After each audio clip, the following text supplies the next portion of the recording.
Hello everyone. This week we will continue to consider texts that teach us about different forms of communication. So the text that we're looking at this week is called The History of Communication. And what it does is talk to you about how communication has evolved or changed and improved as time has gone on. So before we get into the information from the videos, make sure you've got something to write with and that you've got a piece of paper so that you can take notes while you listen to and watch one of the videos that you choose. So you're only choosing one video to listen to, and do that as many times as you need.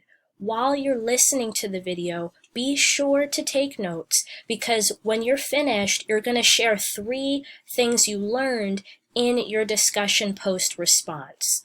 So you're going to take each of those types of communication that you've heard and read about and report on them.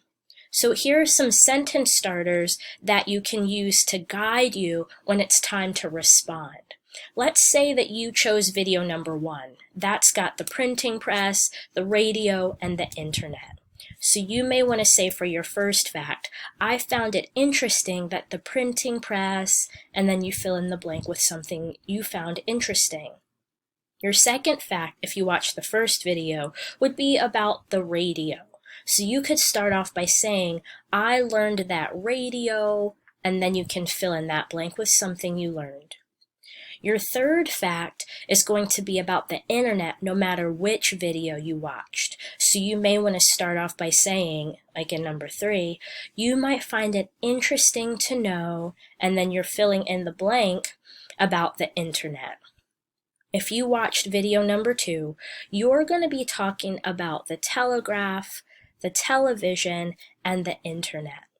If you chose to watch video number 3, you're going to talk about something you learned for the telephone, satellite, and the internet.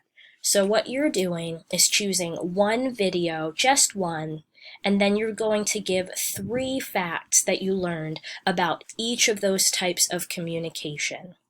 Once you do that, we're actually going to take this information and apply it to a Wednesday activity. You're going to get to respond to somebody else's response.